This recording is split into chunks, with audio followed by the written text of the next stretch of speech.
Hello everybody. Today we are going to delve deeper into the relationship cycle with the narcissist. What makes him tick, what makes you tick, and what makes both of you tick and talk. And so the first thing which is critical to understand is that as far as the narcissist is concerned, giving, especially material giving, equals love, and love entitles him to abuse you. The narcissist grew up in a household where love equaled abuse. Love led to abuse.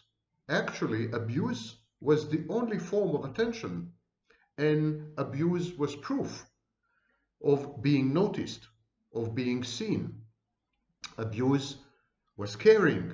It's like we say sharing is caring. In a narcissistic household, abusing is caring. If you abuse someone, means you care about them. If you abuse someone, means you love them. It means that they mean something to you. It renders the relationship meaningful. So giving equals love equals abuse, and giving, which is a way of showing love, demonstrating love, giving entitles the narcissist, so he feels, to abuse. But it's a two-way street. The narcissist feels that it's okay to abuse him when he is the recipient of largesse. In other words, the narcissist thinks that giving entitles to abuse both ways. When he gives you material goods, when he gives you a home, when he gives you children, when he gives you attention, when he gives you anything. Concomitantly, he had acquired the right to abuse you. But similarly, when you had given him anything, when you had given him attention and care and empathy, anything, love, sex, the minute you had given him something, you, in his mind, had acquired the right to abuse him. Actually, he fully expects abuse to follow the act of giving. Because remember, giving is love, and in his childhood, love always came with abusive conduct. Love was always traumatic. Also remember that abuse has many forms and facets. So we are not talking about classical physical abuse only, or sexual abuse, but we're talking about all forms of abuse. When the child is not allowed to develop his or her own boundaries, when the child is not allowed to separate from the parent, to individuate, the child is instrumentalized, parentified, all these are forms of abuse. The narcissist grew up learning to associate indelibly and inextricably bad behavior, misconduct, abuse, trauma, pain, hurt with love. And then he created in his mind the erroneous equation. To love is to abuse, and to give is to love. So to give entitles you to abuse. And if you receive, you should automatically expect to be abused. I said in previous videos that when women cheat on the narcissist, when they abandon the narcissist, when they replace the narcissist with others, it ends up recreating the trauma that the narcissist had with his mother, and it results in mortification. It's not the same with men. When men replace the narcissist as an advisor, as a collaborator, as a business partner, when the narcissist's clients or stakeholders, suppliers, customers of both sexes replace him, dump him as an advisor, as a guru, as a service provider, all these cause narcissistic injury. These are all painful events and painful transitions, no question about it. The narcissist's grandiosity is challenged. His self-image as perfect, as omnipotent, is ruined, devastated by such abandonment, desertion, and betrayal as he perceives it. But when when he is abandoned and betrayed and replaced and substituted for by men in very well-defined functions, this causes him pain, it causes him hurt, it causes him to rage. I mean, it makes him rage. Narcissistic rage is a reaction to narcissistic injury or narcissistic wound. But that's where more or less it ends. It's not the same when women cheat on him and abandon him. At that point, there's mortification. And there's mortification because it recreates early childhood conflicts, especially with a maternal figure. So when women replace the narcissist as a man, as a lover, as a husband, it causes mortification, and only women possess this power. Men can't do this to the narcissist. I'm talking about a heterosexual narcissist. There's a deeper reason for this. The narcissist interacts with women in two roles, as a child and as a father. On the one hand, he's a delightful or obnoxious, brattish child, and on the other, he's a disciplinarian, harsh, stern and demanding father. These are the only two roles he knows. The narcissist doesn't know to be a man because his gender differentiation, the process by which we acquire gender roles, has been disrupted early on. His identity is malformed, ill-formed, not complete. And a crucial part of one's identity is one's gender. And so the narcissist is genderless. He has no gender. What he does instead, he imitates, he emulates other roles that he had seen. He knows how to be a child because he used to be a child and because he had observed children. So he plays the child. He knows how to be a father because in all probability he had a very, very harsh, demanding, strict, disciplinarian, and possibly physically abusive father. So this he knows how to do, and he does this. He knows how to be a narcissist because usually one of his parents is narcissistic or selfish or emotionally absent or depressive or what Green called the dead mother. So he knows how to do this. So when he approaches a woman, when he teams up with a woman, when he starts a relationship with a woman, the heterosexual narcissist immediately is cast in one of two roles, one of two functions, as her child or as her father. So when women reject the narcissist, it recreates the dynamic, the family dynamic of a dead mother, a mother who abandons him, maternal abandonment.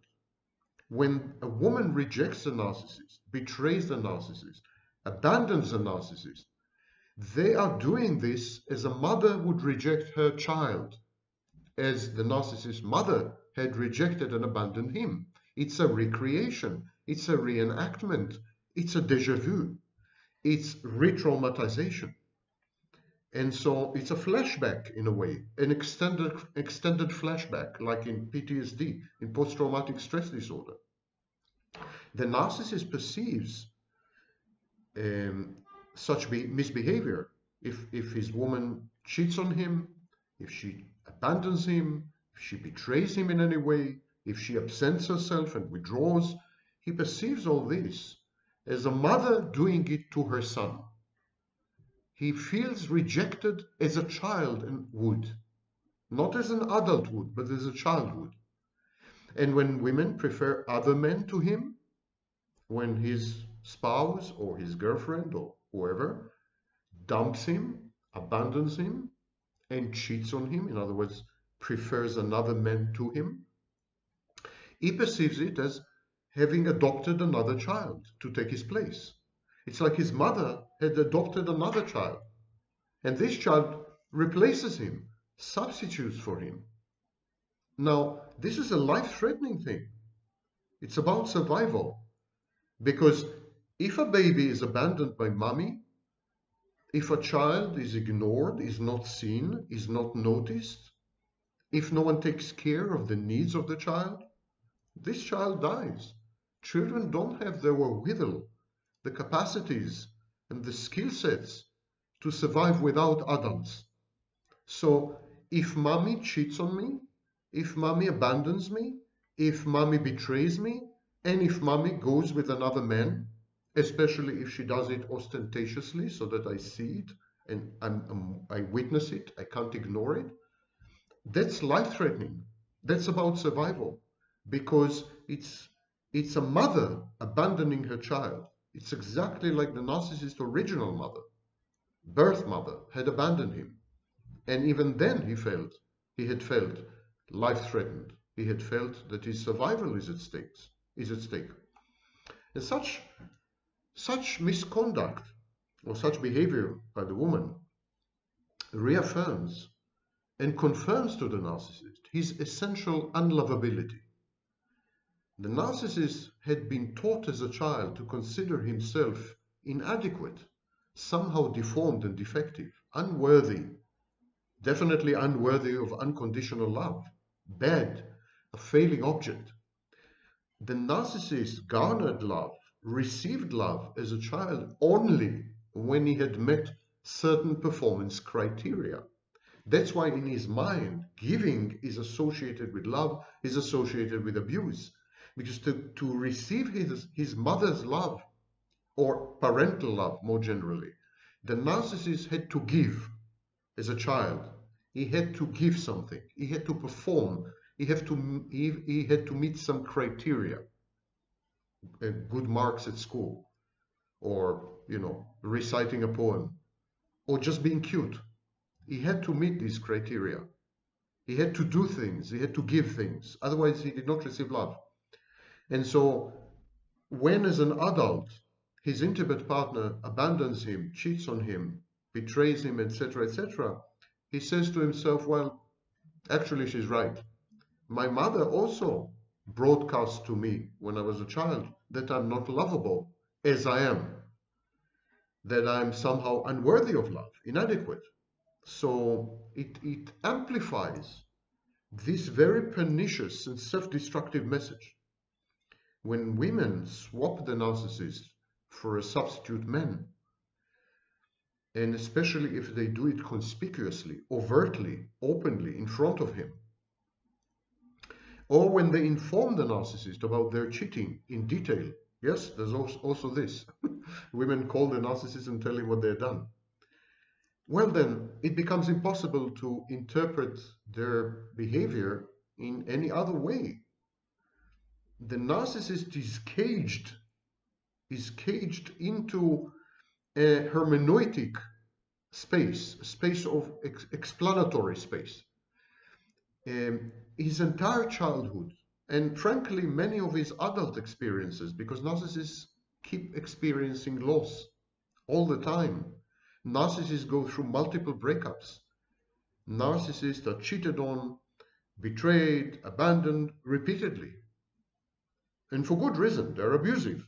But still, this is their experience. So they have this explanatory space, and they reframe everything to fit this space. And this space says, as I am, no one can love me. To be loved, I need to give. But then if I give, I resent it. And I have the right to abuse. Because this is the cost. The cost of my giving, the cost of my love, is the right to abuse. And vice versa. If I get anything, if someone gives me something, they have a right to abuse me. It goes without saying. And then if they abandon me, if they cheat on me, if they betray me, if they replace me with someone, substitute, that only serves to prove that I had been right. I had been right. One, I'm not lovable. Two, everything is transactional. The narcissist, as I said in previous video, reframes women's rejection and cheating and betrayal as total. It's, in a way, women reject his totality, his entire being, and in every possible role that he knows how to play. As a child, as a lover, as a companion, as a guru, as a husband, as a father, even as a provider. The narcissist doesn't know how to be a man. Narcissist can be charming, can be fascinating, can be amazing, can be captivating, can be hypnotic, can be irresistible. But if you dig deeper, if you're true to yourself and honest, you will see that you were attracted to the narcissist, not really as a man, but within a shared fantasy. And within this shared fantasy, within this fantastic space, the narcissist played the role of a father, and later your child. These are powerful roles. They resonate with every woman. Every woman has daddy issues, and every man has mommy issues. Freud discovered it 120 years ago. So the narcissist resonates with your daddy issues. And then when he has insinuated himself into your life, when he has invaded your space, when he has taken over you, when he had consumed you like a body snatcher or a mind snatcher, he then suddenly transforms and becomes a child. And this is an even more powerful trigger. It triggers your maternal instincts. We'll come to it in a few minutes. These dual roles are as potent, as powerful as the role of a man. So even though the narcissist doesn't know how to be a man, he knows how to bond with you. He knows how to get you attached to him. He knows even how to make you addicted to his presence, because he plays the double role of father and child, and these are very critical roles. But why does the narcissist feel that he is the rejected party if he is the one doing all the rejecting to start with? It is the narcissist who boots up the cycle of abuse. The first acts of condescension, mockery, derision, aggression, humiliation, degradation, defiling, sexual and otherwise, these first acts, they are all the narcissist. The narcissist starts this. The narcissist introduces maltreatment, mistreatment into the relationship. He's the one, he's the first one. He's the initiator. He's the first mover. He at first rejects you.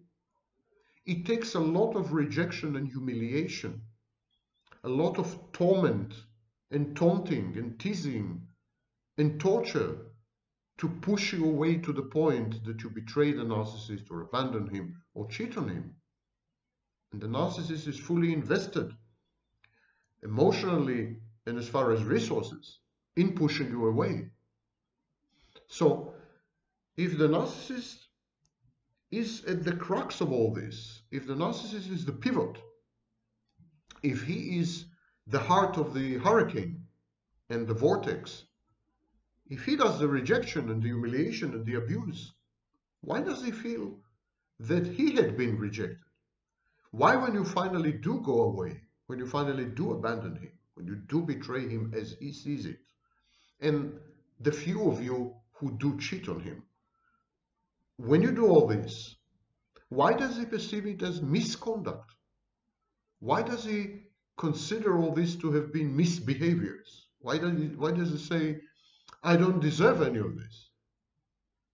Is he insane? Is he that dissociative? Doesn't he remember that he is the one to have put you through a grinder? He is the one who has molested you, hurt you, caused you insufferable pain, led you inexorably to the edge of insanity? Doesn't he realize all this? Well, he does, but as usual for a narcissist, he reframes and he reinterprets all of it. The narcissist believes that there is a qualitative difference between his rejection and your rejection. His rejection of you, when he rejects you, it's only a test. It's posturing. It's not serious. It's a bluff.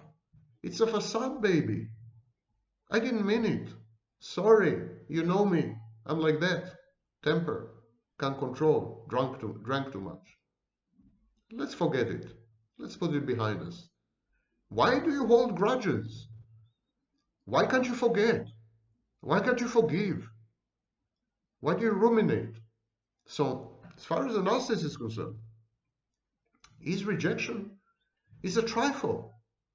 It's circumstantial. It's incidental. It's tangential. It's not serious. It's not profound. It's nothing to get excited and aroused about. It's nothing to get worked over. It's definitely nothing to hold in memory. And so the narcissist is shocked that you should consider his abuse to be meaningful, to be foundational, to be irreversible, to be something that, traumatized you. It is absolutely shocked. He perceives his own abuse as kind of jocular misbehavior that is out of his control.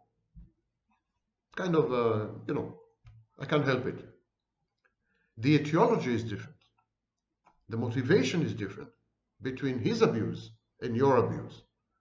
He thinks that his rejection of you, when he humiliates you, when he insults you, when he berates you, even in public, he thinks this is tentative, intermittent.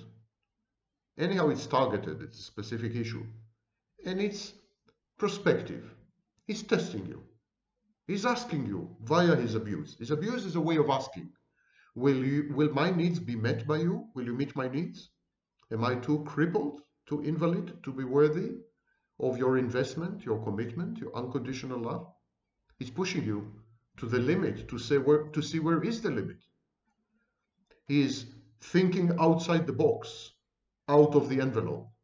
He's taking you by the hand to regions of the earth, regions of your relationships, areas of your relationships, spaces within your relationships that you never knew existed, that are harrowing and horrifying and hugely hurtful, even traumatizing. And he's doing all this, he does all this because he just wants to see how far can you go and not abandon him. Are you truly good enough mother material? Or are you like all of them, all the other women in his life, starting with his mother, essentially emotionally absent, dead? You will not meet his needs, you will abandon him, betray him, cheat on him, etc. He's testing you. So in his mind, his abuse is not the same like your abuse. His rejection is of different matter. It's made up of a different fabric. Your rejection is not his rejection. If you cheat on him, it's not the same like if he cheats on you. If you humiliate him, it's not the same. It's everything you do has a different motivation, different etiology, different causation, different reasoning, and different outcomes.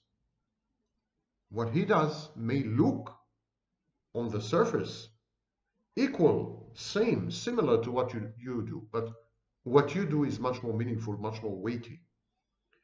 Your rejection is final, is total, and your rejection is retroactive, because you say the whole relationship sucks, my needs have not been met. You, the narcissist, you're not worth wasting time on. So while his abuse and rejection are pinpointed, prick-pointed, shall I say, testing, and not very serious, definitely not to be taken seriously, your abuse is earth-shattering, devastating, destructive, final, total, horrible, mortifying. In short, there's no equivalency or symmetry between the narcissist's rejection of you and your rejection of the narcissist. The narcissist rejects you as a child would reject his mother. It's a harmless, though unpleasant, temper tantrum, coupled with understandable sexlessness because you are his mother. Cerebral narcissists rarely cheat, actually. They do not replace their intimate partner with another, and they also rarely harm their intimate partners. Cerebral narcissists are much more reticent. They're schizoid. They're withdrawn. They hurt and they cause pain with their withholding and with their absence. But even somatic narcissists, both types of narcissists reject you as a child would reject a mother. Now, a mother wouldn't take a child rejection seriously. She would overcome it, and she would continue to love the child the same.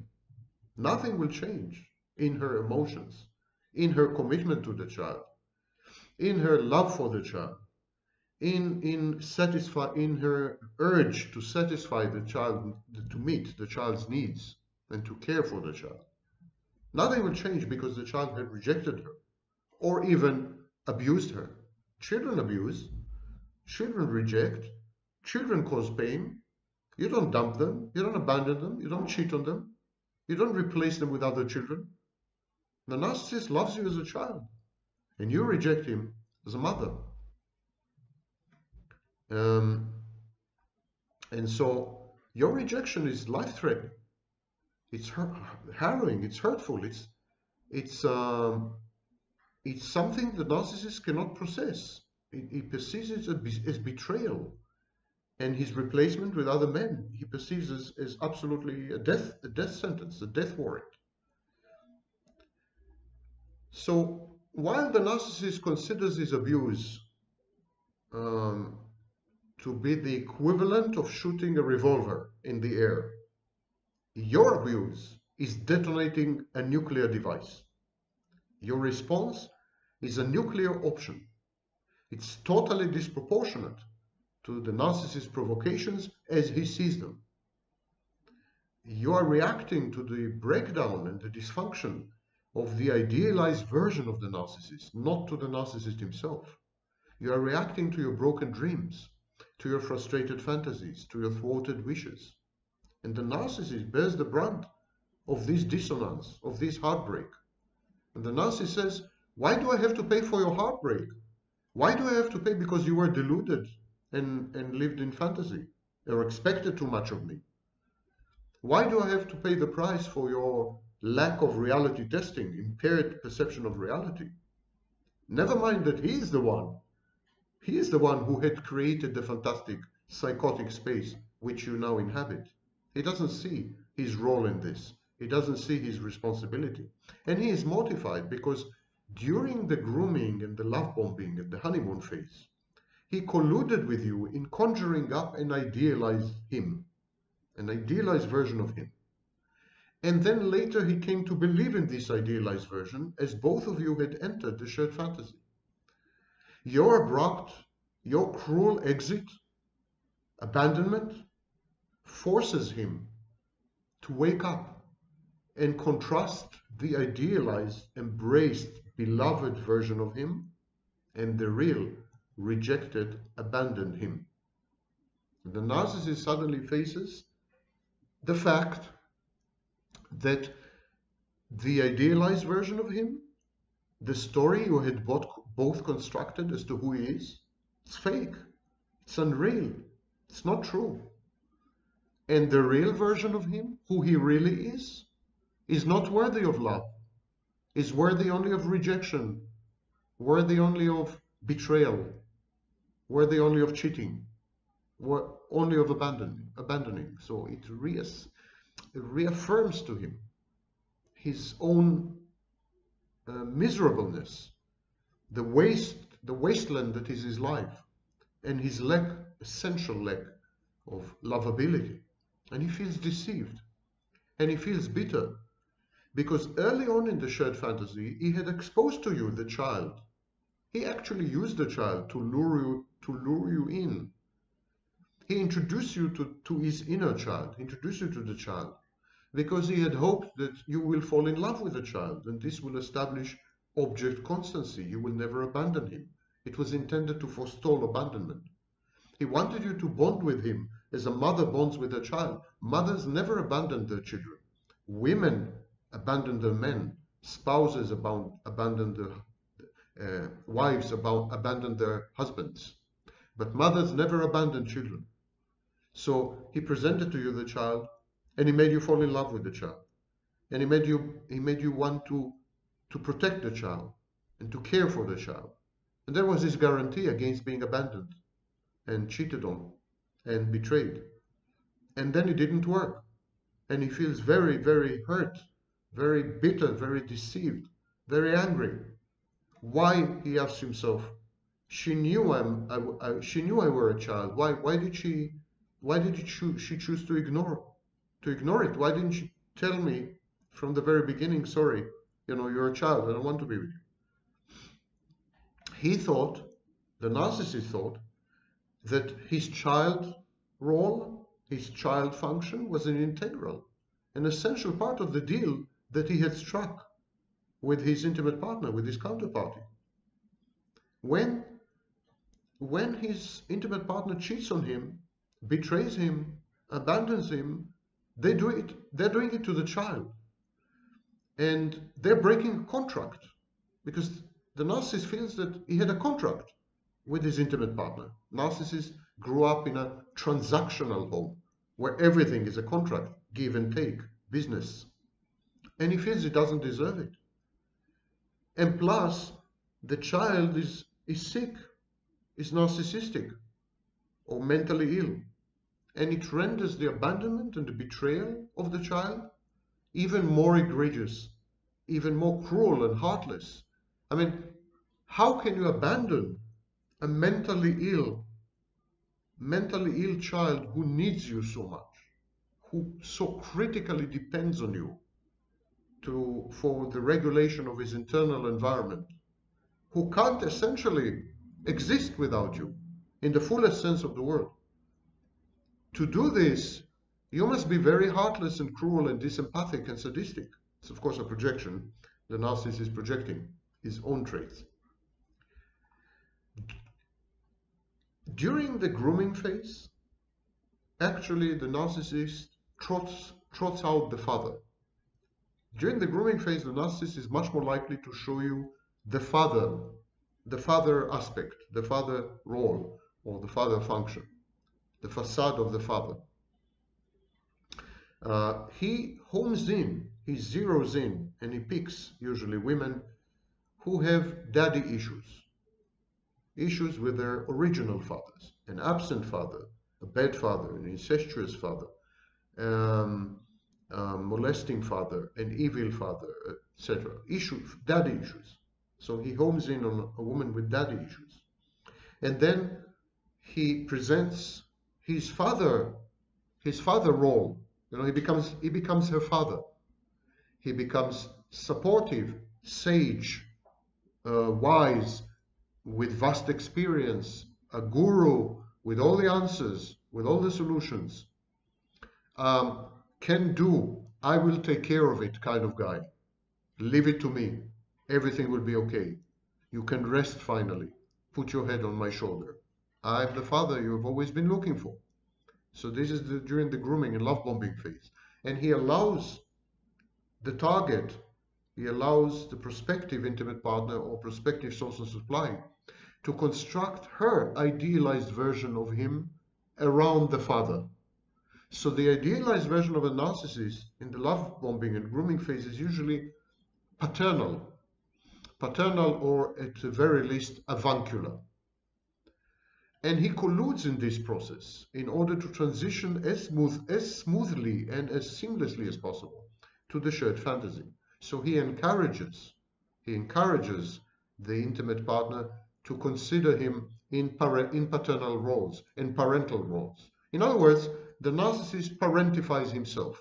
This is something he knows to do well, because when he was growing up in his early childhood in a dysfunctional home, he was always forced to parentify one way or the other. He had to parent himself, and very often he had to parent the one of the parents, the selfish narcissistic parent. So he knows how to parentify. So he parentifies himself, and he allows the intimate partner to construct a whole idealized fantasy around this parentified figure, a parent substitute. But then the shared fantasy starts. the narcissist and his intimate partner are both in the shared fantasy. And the minute it starts, a very disconcerting, startling transition occurs. The narcissist transitions from a father figure to a child figure. It is a shocking, he reveals the child, kind of. He allows himself to be a child because he feels that he had acquired the intimate partner. He owns the intimate partner. He possesses her. She is unlikely to abandon. He has a modicum of object constancy. He now feels safe enough to stop being the father and start being the child. And it is a shocking revelation to the woman. It causes her resentment. The woman feels that she had been deceived. I mean, she had bargained for a father and she ended up with a child. The child narcissistic abuse, what I call narcissistic abuse type 1, and is coupled usually with sexlessness. So the child begins to abuse her. That is narcissistic abuse type 1. And also the sex stops because the child cannot sleep with his mother. The incestuous undertones and overtones sort of tamp down the sex until the point where both parties are sex averse. So, but the woman interprets the narcissistic abuse and the sexlessness as a humiliating rejection, as withholding, as abandonment, because she can't fully digest and accept that the man she had chosen, the man she had idealized so much as a father, is actually a kid, a child, and therefore incapable of sex, and very likely to throw temper tantrums and to be a spoiled brat.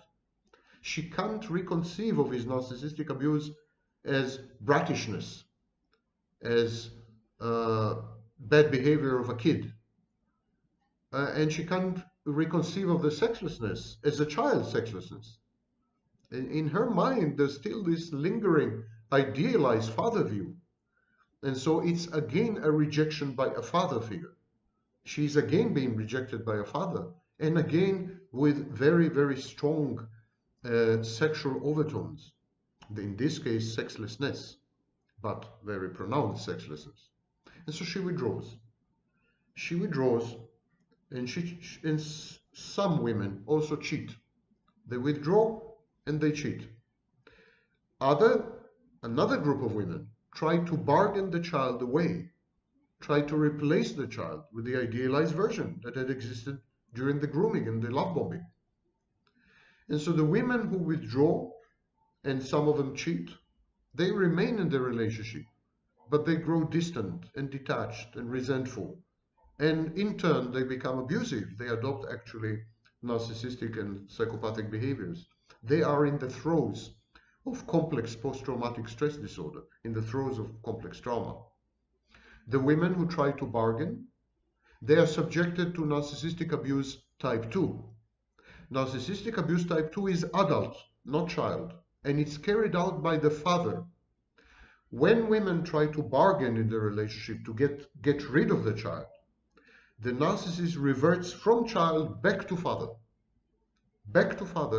and he becomes an adult, but a bad kind of adult. He becomes disciplinarian, harsh, strict, tough love kind of father. And he reverts to the idealized version of himself as the woman had wanted. The essence of the bargaining is, please stop being a child. Can you go back to being a father, an idealized father? And the narcissist complies. He goes back to being an idealized father figure, but this is coupled with narcissistic abuse type 2 and sexlessness, because fathers don't sleep with their daughters. And this confluence is even more traumatic and hurtful. There is no way to survive in a relationship with a narcissist within the shared fantasy without coming across the child or the father. And both the child and the father cause enormous anguish, enormous pain. And women just want to run away. They want to avoid the pain at any cost. They would do anything to dull the pain, to dull the agony. And so some of them act out They cheat, they become alcoholic, they consume drugs. Others just withdraw, become totally absent, physically, emotionally, drown themselves in work with the children, otherwise. Some of them try to bargain, and then they're subjected to even more horrendous abuse. It's a no-win situation. And ironically, those women who cheat, they feel legitimized by the narcissist. The narcissist's self-assumed dual role made it easier and safer for these women to cheat on the narcissist in the first place. I want to explain how. The father role makes it feel safe for women to misbehave.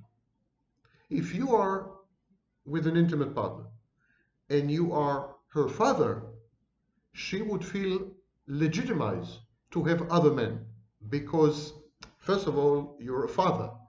You're not entitled to expect sex, let alone sexual exclusivity from her. And second thing, they expect unconditional acceptance from the father figure, regardless of their misconduct, regardless of how egregiously they misbehave. And when they interact with the father or with the child, it makes it difficult for them to perceive their actions as cheating or betrayal. Because you see, one cannot cheat on a child. One cannot cheat on a father. I mean, both of them, child and father, wouldn't mind, wouldn't care. So there is, on the one hand, when the intimate narcissist intimate partner finds herself trapped in the shared fantasy with a child and with a father, and I mean, she feels that she had lost everything that normally unites a man and a woman. All this subterranean, subliminal, subtle flow of energy, if you wish, sexual energy probably, between men and women. She doesn't feel, in other words, that she's with a man. She feels what I call as a virtual single. She feels single again. At home, she has a father. At home, she has a child. But she doesn't have a man. She doesn't interact with this adult as a man. She doesn't get man vibes from him. He doesn't give her sex. He's not passionate. He doesn't desire her. He shows no interest in her. There's no courtship, no flirting, no seduction, nothing. And on the other hand, there's only abuse, either as a father, which is a difficult, harsh, strict form of abuse and disciplining, or as a child, which is a brattish, temper tantrum type of abuse. So she comes home, and there's nothing there for her as a woman. There's something for her as a mother, there's something for her as a daughter, and nothing for her as a woman. Normally, she would go and look for other men. She wants to feel like a woman, you know? Only other men can make her feel like a woman. He can't. So they don't perceive what they're doing is cheating or betrayal. So as I said before, men can cause the narcissist only extreme narcissistic injury. And men usually do it with aggression, and this aggression is externalized, or sometimes the narcissist interiorizes the aggression and becomes depressed. So after narcissistic injury caused by men or by clients or by non-romantic, non-intimate partners, the narcissist experiences injury and may even become depressed. He can feel humiliated. He can feel devastated that they had walked away and teamed up with other people. But this is not the same intensity, not the same magnitude, and not the same quality of the pain experience with an intimate partner who cheats on the narcissist, betrays, and abandons him, because he perceives this as a mother abandoning her son. He perceives such breakups as having been abandoned as a child. He feels like a child. Or if he's in the father mode, having been betrayed by the closest possible, most loved family member. And then the narcissist trying to resolve this somehow, vacillates between an internal cognitive mortification and external emotional mortification. I discussed it in a previous video. I'll be very brief, therefore.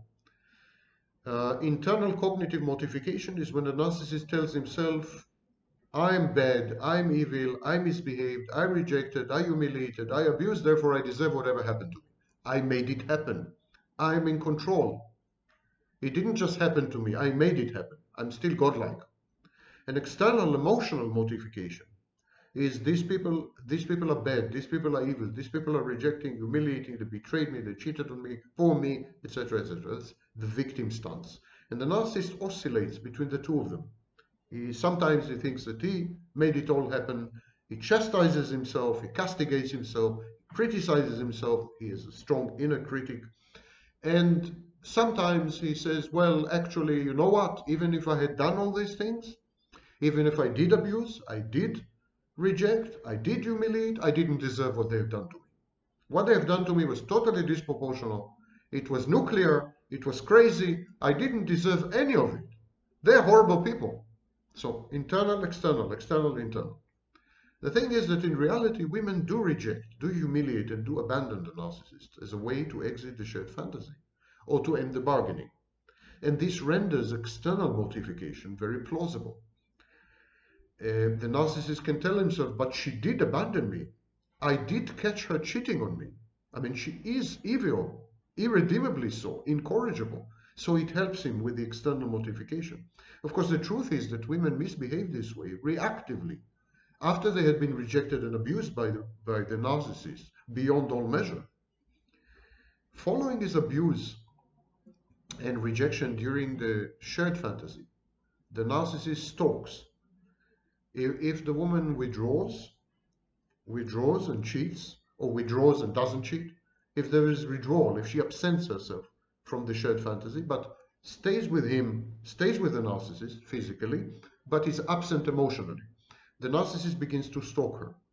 In the bargaining phase, he doesn't stalk, he abuses, because he wants to push the intimate partner to cheat on him ostentatiously and to dump him so as to get rid of her. I discussed all this in the previous video.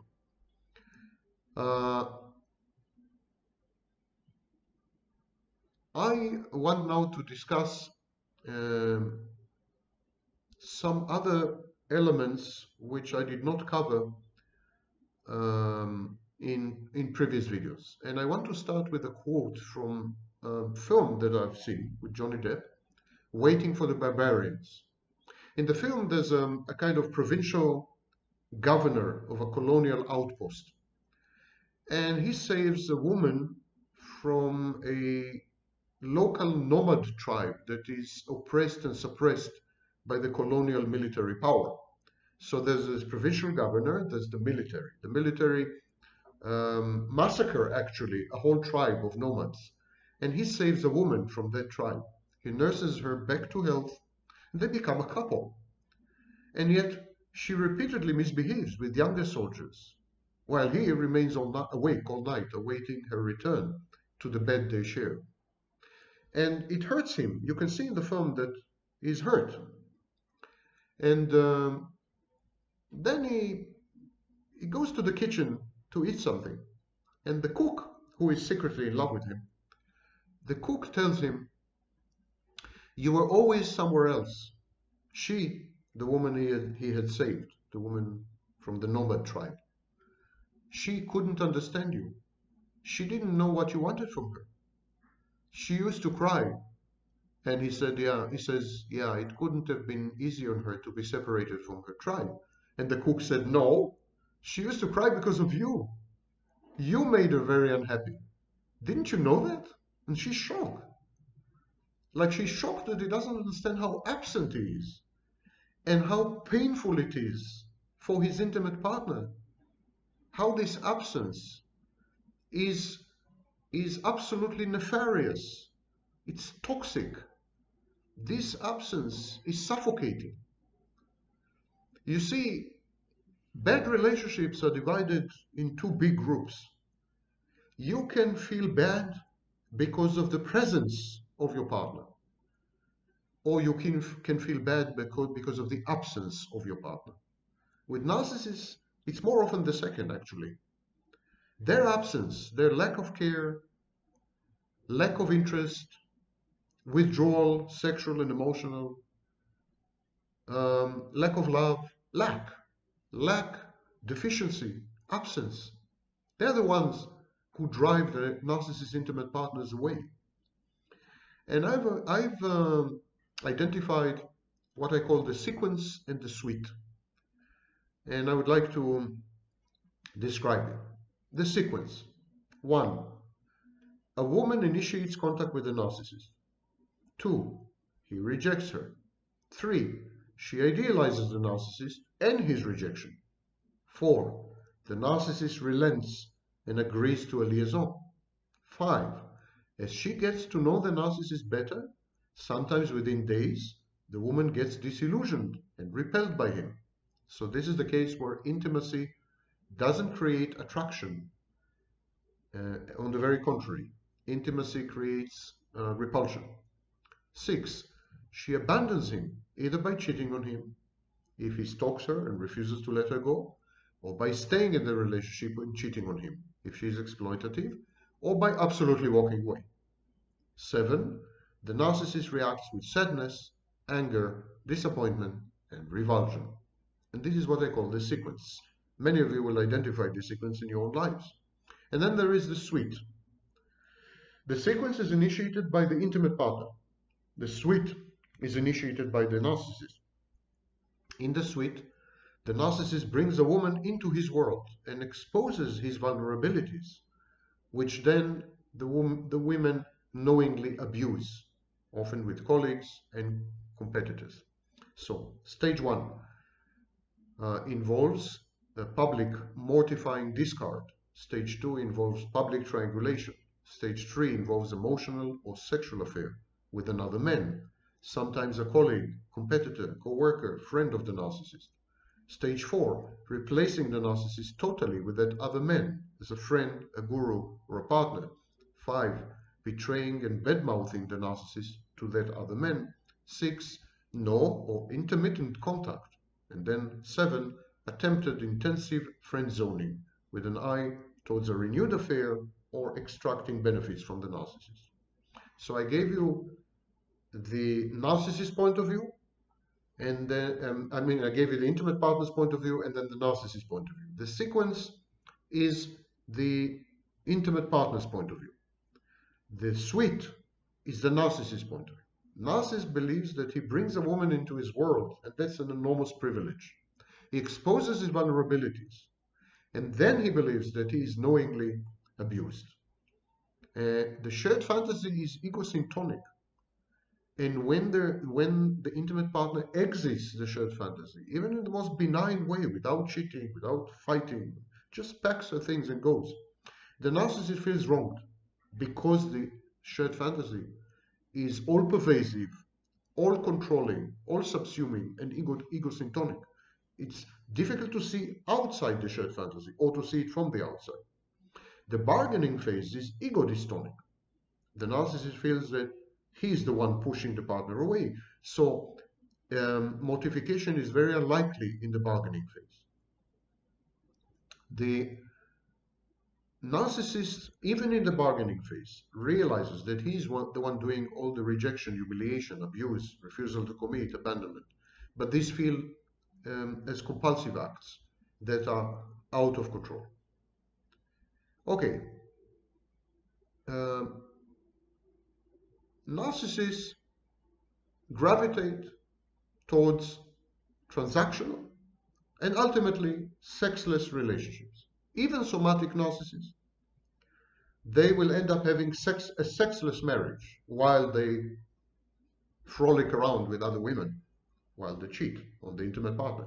But within the marriage itself, the union, is likely to end up being sexless. So sexlessness is a feature of narcissistic intimate relationships and partnerships, whether cerebral or somatic. So why do narcissists feel enraged? Why do they feel unhappy when this happens? Because repeated mortifications have estranged them from their false self. Mortification after loss, after mortification after loss, gradually the narcissist begins to put some distance, some light between himself and his false self. He begins to feel that he is imposed upon, at the service of some alien entity. He is a badly mistreated plaything. There is a part of the narcissist that has awakened, that disagrees with the agenda, preferences, and priorities of the false self. There is bad blood now between the narcissist and his false self. The adulation and the worship of early childhood are gone. The narcissist feels more and more like he is the hostage of the false self. His free will is gone. He is a nothing, he's a figment. He's a nothing. He's a sliver. He's just being played around. He's a toy of the false self. There's a lot of resentment and rage and anger at the false self following multiple mortifications. And that is precisely the window of healing that cold therapy utilizes. This estrangement. Estrangement is a clinical term. It also happens in borderline personality disorder. Similar to a latent or closet homosexual, cerebral narcissists get married as an alibi to avoid women and sex and to maintain an appearance of normalcy. I'm not saying that cerebral narcissists are latent or closet homosexuals. I'm saying that they behave the same way like latent and closet homosexuals. They get married. And they get married as a shield, as an alibi. Sorry, I can't be with you because I'm married. Get away, I'm married. It's a shield, it's a defense, it's a firewall against women and sex. The sadistic sexuality of many narcissists, or at least the kinky sexuality, is unconventional. It turns many women off. The few women who share the narcissist psychosexuality or acquiesce in it, they are broken, damaged, mentally ill, hurtful, or even dangerous women. So the rational path for the narcissist is to go celibate and avoid the risks of rejection, cheating, betrayal, stalking, and possibly even blackmail. I want to end up by reading to you something written by Søren Kierkegaard, the Danish religious philosopher. Danish philosopher Kierkegaard is a founder of modern existentialism. He wrote a lot about Christianity, morality, ethics, religion, and one of his books is called The Works of Love, a wonderful book. In the book he says that Jesus said, "You shall love your neighbor as yourself." And then Kierkegaard asked himself, Jesus said you should love your neighbor as you love yourself. Is Jesus commanding us to love ourselves? Because if you don't love yourself, you can't love your neighbor, according to Jesus. So you must love yourself. And indeed, in the Roman Catholic tradition, you can't love God truly if you don't love yourself. In the Protestant tradition, self-love became narcissism in the Protestant tradition. The Protestants are saying that if you self-love, you can't really love others. You can't love your neighbors, you can't love your colleagues, you can't love your family, you can't love God. Self-love is a barrier. It's a firewall. It's a defense against loving others, against what we call object relations. In Catholicism, and with Kierkegaard, it's not the case. He believes you must self-love. You must love yourself. It's a dictum by God and Jesus. And without this, you can't love anyone else. Kierkegaard admits that you need to love yourself very subtly. There is a type of self-love that is deeply unhealthy, destroys humanity, and there is proper self-love. Proper self-love makes us whole, makes us complete persons.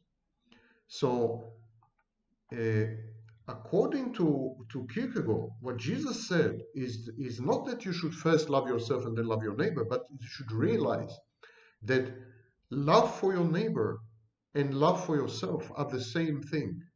There is no self apart from others. Relationships constitute the self, or in Jung's language, relationships constellate the self. Kierkegaard doesn't call it love, he calls it forgiveness. He says only when you forgive your neighbor, you truly forgive yourself, but you must forgive. Here is a quote from his book. When it is said you shall love your neighbor as yourself, therein is contained what is presupposed, that every man loves himself. Is it possible for anyone to misunderstand this, as if it were the intention of Christianity to proclaim self-love as a prescriptive right?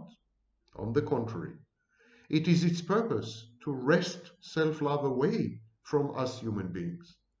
This implies loving one's self, but if one must love his neighbor as himself, then the command, like a pick, wrenches open the lock of self-love and thereby wrests it away from a man. This, as yourself, does not waver in its aim, and with the firmness of the eternal it critically penetrates. It reaches the innermost hiding place where a man loves himself. It does not leave self-love the slightest excuse or the tiniest escape hatch. As Jacob limped after having struggled with God, so shall self-love be broken if it has struggled with this phrase, which nevertheless does not seek to teach a man not to love himself, but in fact rather seeks to teach him proper self-love. Therefore, as yourself, suppose the most cunning deceiver who has ever, in order, if possible, to have the opportunity of using many words and becoming loquacious, for then the deceiver would quickly conquer. Supposing such a deceiver were temptingly to question the royal law year in and year out, how shall I love my neighbor? Then the terse command, unchanged, will continue to repeat the short phrase, as yourself. And if any deceiver has deceived himself throughout his whole life by all sorts of verbosity concerning this subject, the Eternal will only hold him to the terse word of the law, as yourself. No one, to be sure, will be able to escape this command. If it's as yourself comes as close to the life of self-love as is possible, then one's neighbor is again a qualification as fatally close to self-love as possible. Self-love itself perceives that it is an impossibility to shirk this. The only escape is the one which the Pharisees in their time also tried in order to justify themselves, to let it be doubtful who one's neighbor is, in order to get him out of one's life. Self-love, says Kierkegaard, is loving another. The self is the totality of our interconnected mesh with other people. That's ourself, he says. If we love ourselves, by definition, we love the self, which is all our human contacts, and by extension, all of humanity. He denies actually the possibility of an individual.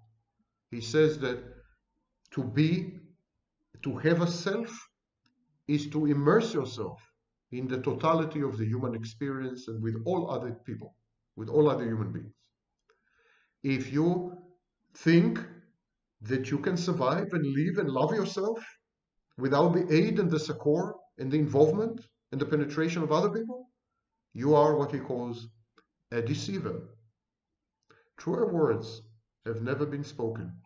Ask any narcissist.